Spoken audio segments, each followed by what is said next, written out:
The film opens with four figures lying lifeless on the ground, riddled with bullets. Over this scene, we hear the weary voice of Andromache the Scythian, Andy, confessing her exhaustion with the endless cycle she endures. Sometime earlier, Andy meets her partner Booker in Morocco. Together, they rendezvous with fellow operatives Joe and Nikki. This quartet of immortal warriors has walked the earth for centuries, carrying out covert assassinations while guarding their secret fiercely. So cautious is Andy that she discreetly deletes a candid photo in which she appears, taken by a group of unsuspecting women. The team is approached by former CIA operative James Copley, who hires them to neutralize a militia accused of kidnapping and terrorizing civilians. Accepting the assignment, they fly to South Sudan. Upon infiltrating the militia's compound, they realize too late that they've been set up. The enemy opens fire, cutting them down in a hail of bullets, the same moment glimpsed in the opening. But death is only temporary for them. Within moments, their bodies reject the bullets and rapidly heal. The stunned militia has no time to comprehend what's happening before the immortals retaliate with lethal precision. Andy, wielding her battle axe with deadly skill, cuts through their ranks. Spotting a surveillance camera, the team suspects Copley's true intent was to record and expose their secret. Andy smashes the camera, and the four make their escape, now determined to track Copley down and learn the truth. In Afghanistan, a squad of U.S. Marines storms a terrorist compound to rescue women held captive by a militant leader.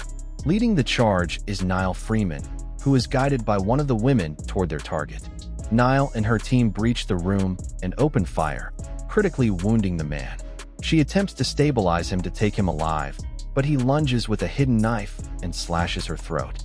As Nile collapses, her partner Dizzy scrambles to stop the bleeding. At that same moment, across the world, Andy, Booker, Joe, and Nikki simultaneously experience a vivid vision of Nile, a sign that another immortal like them has emerged. They immediately change course to track her down. Back at the medic tent, Nile's neck wound has miraculously closed, leaving her comrades in shock. Meanwhile in London, former CIA operative James Copley sits in on a presentation by his employer, Merrick Pharmaceuticals. Merrick boasts of his company's potential to save millions of lives through cutting-edge research. Copley discreetly presents him with footage of the immortals in action. Impressed but unsatisfied, Merrick demands physical proof to fuel his experiments. Back in Afghanistan, Nile's miraculous recovery isolates her from her fellow Marines. Despite her protests, she's ordered to Germany for further testing. Before she can be transferred, Andy intercepts her, swiftly incapacitating the escort soldiers and taking Nile captive. During their drive, Nile makes a desperate bid to escape, prompting Andy to calmly step outside and shoot her in the head. Nile, until now half believing this was all some strange dream, is forced to confront the reality: she cannot die. The two arrive at an airfield, where a pilot is set to fly them to France. While Andy dozes off mid-flight, Nile secretly ties her arm to the plane and threatens the pilot at gunpoint, demanding they land. Andy quickly turns the tables, shooting the pilot as part of a ruse to catch Nile off guard. Disarmed and overpowered, Nile has no choice but to continue the journey, now deeper than ever in a world she doesn't understand. Andy and Nile arrive at the group's safe house, where Nile is introduced to the rest of the team and learns the truth about who they are. They explain their mission, the nature of their regenerative abilities, and how they've lived through countless historical eras, shaping events from the shadows. Andy reveals that while they heal from virtually any wound, immortality isn't guaranteed. There comes a time when it simply stops, though no one knows when or why. She recounts the loss of a fellow immortal centuries ago, whose wounds one day failed to heal.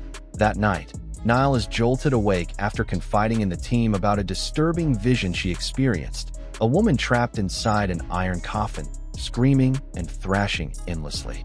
Booker identifies her as Gwen, the first immortal Andy ever discovered. The two had been inseparable friends and partners until they were captured by those who believed them to be unnatural.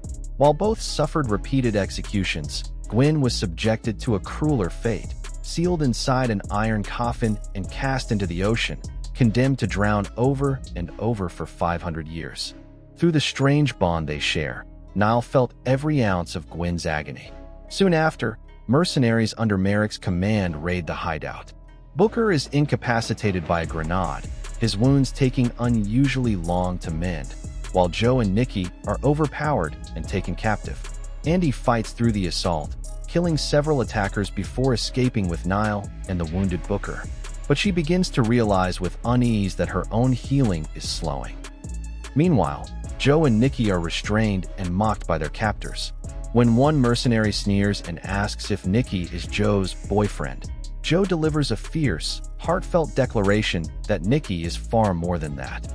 The two are eventually brought before Merrick, where Joe headbutts him in defiance. Merrick responds by sadistically stabbing Joe repeatedly, attempting to witness his healing firsthand. Still unsatisfied, Merrick orders them to the lab and demands the rest of the immortals be found. Andy, Nile, and Booker take refuge in an abandoned mine where they've stashed some of their gear. Andy, still shaken by her injury at the hideout, fears they might be tracked. As they discuss their next steps, Nile's doubts about her new reality deepen. When Booker reveals that he has long outlived all of his children, Nile reflects on her own mother and brother, and how they were forced to grieve her father when he was killed in action. Later, Andy slips away to a nearby pharmacy to treat her wound. On the road again, Nile makes a decision. Rather than continue on this dangerous path, she wants to spend whatever time she has left with her family. Andy, understanding, lets her go. But when Nile later finds a magazine clip in the trunk, she realizes Andy's gun was intentionally left unloaded by Booker. Meanwhile, Andy and Booker track down Copley.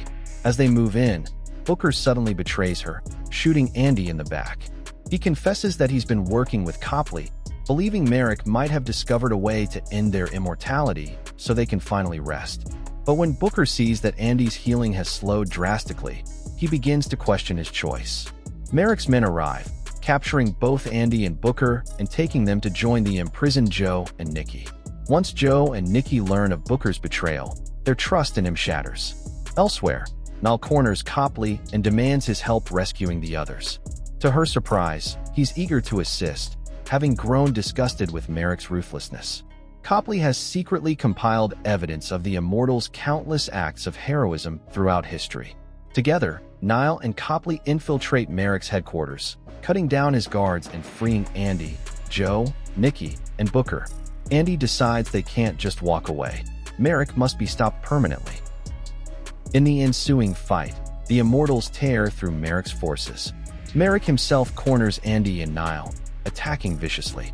Andy buries her axe deep in his neck, but as he tries to fire on her, Nile tackles him through a window. They crash onto a car below. Nile heals almost instantly, while Merrick is left a mangled corpse. With Merrick dead, the team regroups and leaves together.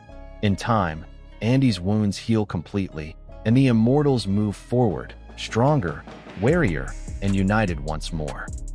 Copley arranges for Nile to be officially listed as killed in action, ensuring her family believes she died honorably in the line of duty, just as they once mourned her father.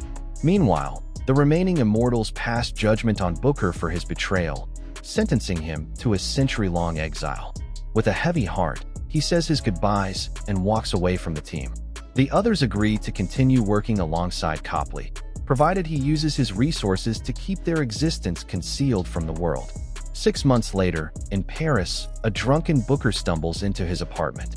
To his shock, he's met by a figure he never expected to see again, Gwen.